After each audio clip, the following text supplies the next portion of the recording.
Let's talk about music. How often do you listen to music? I think I listen to music mostly when I'm driving. I think it puts me in such a good mood when I'm like out there on a drive and I play my favorite music. I'm usually into Afro music a lot, hip hop and Afro and R&B. So I prefer listening to music when I'm driving or sometimes when I'm working out, I'm at the gym, something like that. Is music an important subject in schools in your country? In schools in my country. It is because, I'm from India. So in India, music and dance and expressing our emotions is usually through music and dancing. So in every school, they teach classical music or they have a subject where there is something about music usually. So I think it is important. Do you ever go to live concerts? Oh, I've been to 3 concerts, and 3 of them are my favorite artists. And it was actually on my wish list, and I made it happen. And it was one of the best experiences. And in live concerts, it's a lot different than you would imagine. Just have to keep your energy straight, and it's like you can't believe it's happening. Now let's talk about magazines and newspapers. Do you prefer to read magazines or newspapers? Definitely magazines, mostly on the topics of fashion or interior design. This is what I really like because I like to see creative sides from all over the world. I like to see what people are talking about, what's new, what's trending. And I like to learn, like I like to have knowledge of things of like, what is this called? What is that called? Because usually when you see pictures, you don't usually know what it's called. So when you read a magazine or where you get the knowledge, that's where you get to know, oh, this fabric is called this or this decoration is called that. So I think it's very good on information. Do you think you can learn as much from a magazine as a book? Definitely not, because magazine is like a shorter version of what's in a book. So I definitely prefer books over magazines. Do you think that you will continue to read paper-based magazines in the future? I think I'm very old-fashioned like that. I need to have a physical book in my hand, and that's how I think it produces serotonin in my brain. Otherwise, no. Digital, it's very different. I like physically reading a magazine or a book. Now let's talk about outdoor activities. Do you like being outdoors? I love being outdoors. I usually spend my time planning an activity or just being out with my friends. Even if I'm not doing anything, I must stay outdoors. I'm not a very home-based person. Like I can't stay home much. I have to keep moving all the time. Which outdoor sports do you enjoy doing? I like going out with my friends and playing football or some kind of activity like swimming, going to the beach. This is something I really, really enjoy. Which outdoor activities are most popular in your country? Definitely, it's like the game of India. Everybody loves cricket. When you go out of your house, you're always going to see like some kids playing or also badminton, actually. People enjoy that a lot as well. I'd like to describe my favorite actor and actress. So my favorite actor will be Benedict Cumberbatch, and my favorite actress is Angelina Jolie. And I like their movies so much. They usually star in action films or mystery films, and that's very similar to where I am. Like in my personal life, I love mysterious stuff. I'm like always into like detective theories or mystery books and stuff like that. So I always watch movies as such, and their acting is on point. It's always number one. And I like Angelina Jolie also for her humanitarian work that she does throughout her life. She's been very present with charity work and making sure that a lot of kids are fed in countries which are unfortunate. And I really like that about her. And I also like how fierce she is. And when she presents herself, it's very divine feminine. So I really, really like that. And I feel like she has that sort of energy where a woman can feel powerful about herself just by looking at her and kind of understanding where she comes from. She doesn't really come from a very mentally stable place. But now, at this point in her life, she's a very strong woman, and she's done it all herself. And Benedict Cumberbatch, I actually watched his TV show, which was called Sherlock, and I am a crazy Sherlock fan. I love mystery, like I said, and detective stories and everything. And him playing that really showed me what kind of an incredible actor he is, because I felt like I'm watching Sherlock Holmes from the books and not an actor on screen. And he's also done a movie that I really love. It's called Doctor Strange. That's my favorite superhero from the Avengers. And he has just done an amazing job in that movie. So we've been talking about a famous actress and actor that you enjoy. And we're going to continue to talk about movies and theatre. What are the most popular types of movies in your country? It would be... To thank you for watching this video, I want to give you a free course that has helped thousands of students improve their IELTS speaking score. What it's going to do is take you through every single part of the test and give you strategies for part 1, part 2 and part 3, and also allow you to practice at home for free and get feedback. To sign up for that for free, all you have to do is just click the link in the description. Thanks very much, and let's get back to the video. It would be action and drama, definitely something that has to do with emotional connection.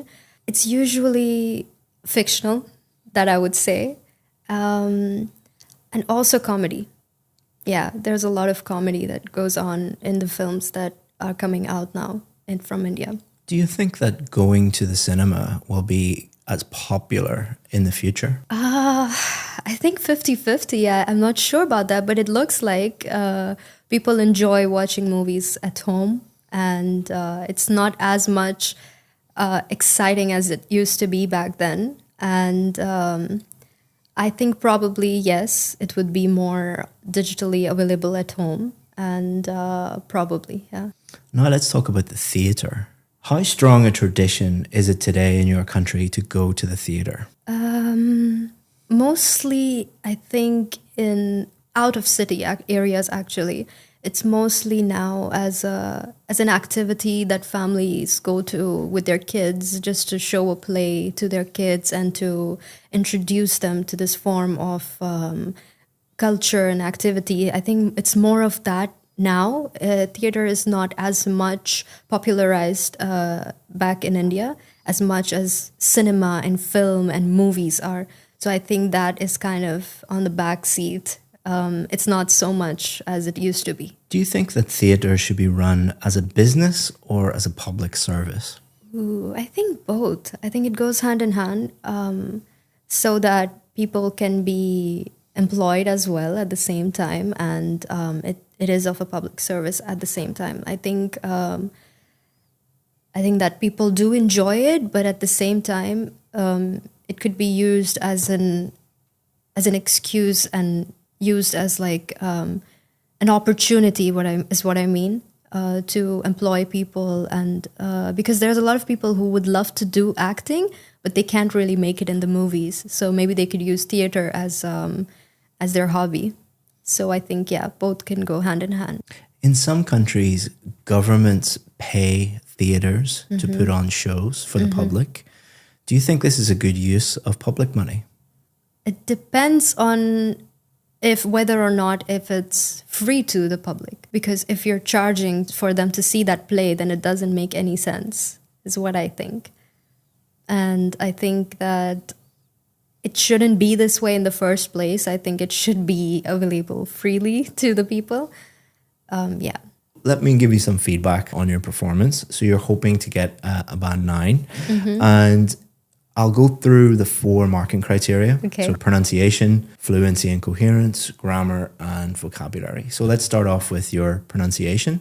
To thank you for making it this far in the video, I want to give you 10% off our VIP course. The IELTS VIP course is the most successful IELTS course in the world. That is a fact because we have more Band 7, 8 and 9 success stories than any other IELTS course in the entire world. We do that by simplifying the whole IELTS process, supporting you with some of the best IELTS teachers in the world, and being with you every step of the way until you get the score that you need. All you have to do is just look down in the description, just click that, and you can sign up. If you have any questions about the VIP course, always feel free to get in touch with us. We answer 100% of the questions that we get. Hope that you become a VIP. If not, enjoy the rest of this free video. Pronunciation is one of your strong points. Oh, okay. The examiner will be thinking, can I understand what this person is saying? How clear are they?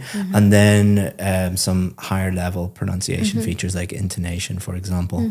I can understand 100% of what you're saying. You do have a hint of an accent, but it is extremely clear listening to you. For anyone watching who has an Indian accent, they shouldn't feel bad about it or anything like that. Yes. You know, you shouldn't try and remove your accent. I think it's about speaking as clearly as possible, Yes. but you certainly do. You also use intonation extremely well. So we use intonation to convey meaning. For example, when you came in here today and I said, please sit down, very flat intonation going down. Do I sound happy or rude or A bit serious? rude. Yeah, a bit Serious. rude, a bit serious. But if I said, please sit down, my intonation is going up. It sounds completely different, but the words are Yes. exactly the same. So you use intonation like that a lot to show that you're excited about something, that you're happy about it, that you're serious about something in a very, very high level way, which is very difficult to learn. Thank you. And you do it very naturally. You also use connected speech. So, for example, if you were talking about movies, someone learning English might say, do you want to go to the cinema? But someone at a high level like yourself, do you want to go? Want to go sounds like one word, want to go, because you're connecting all the speech up. You do that a lot and very naturally. You also use sentence stress, where you emphasize certain words. That's your coffee. So you're emphasizing that word because that's the most important word. It's very difficult to teach that. It takes a long time to learn. Wow. So you're doing very well in that Thank you. area. Fluency is, are you able to speak without unnatural pauses, without unnatural hesitation? And there's two reasons why people pause and that type of thing, audible pauses like that. One reason is they're learning a language and they're trying to think, should I use present simple or present perfect, or what's the correct adjective to use? You don't do that because your language is at quite a high level.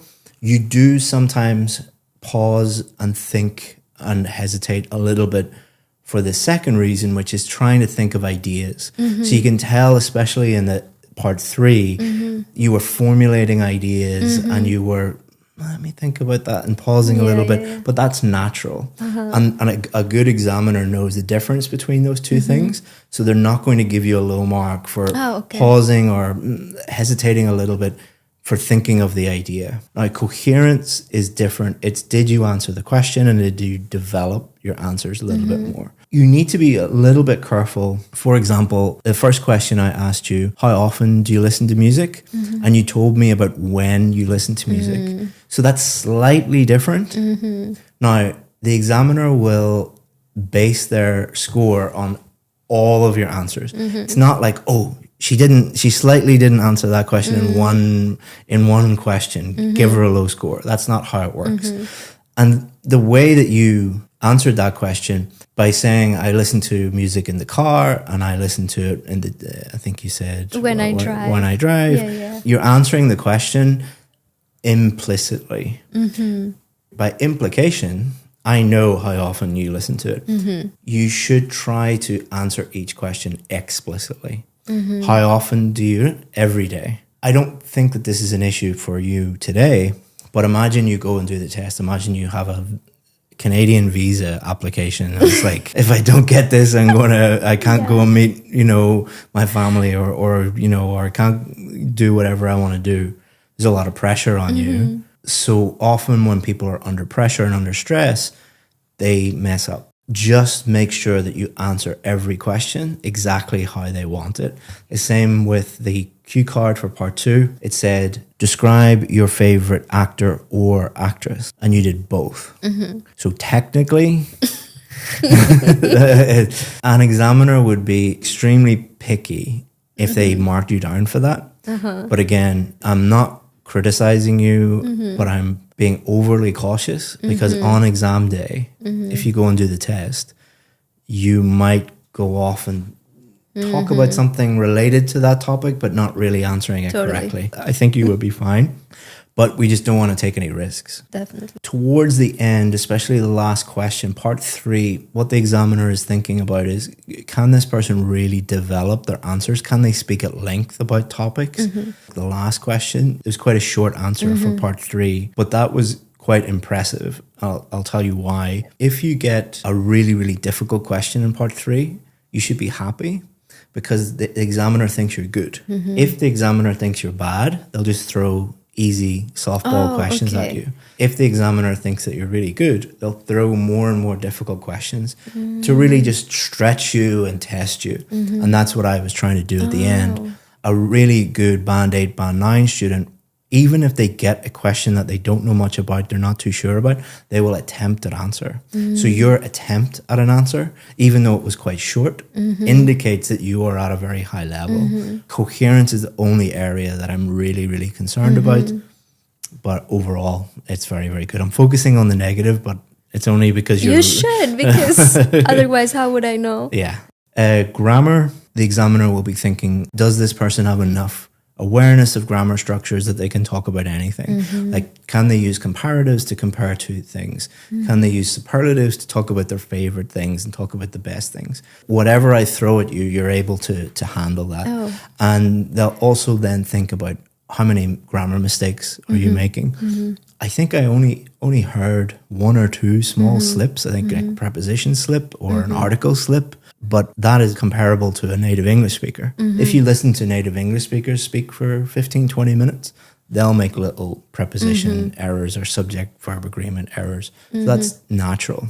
So don't need to worry about that. And your vocabulary is also excellent. For example, this. You use very topic-specific words and idiomatic language, which is great. Only very high-level students actually do that. So your final band score would be the highest one, which is a band 9. No way. Thank you so much. Yeah. That's amazing. But, if on test day you didn't answer the questions in part 1, you didn't really answer the question in part 2, and you didn't develop your answers enough in part 3, that would drop you down a little bit.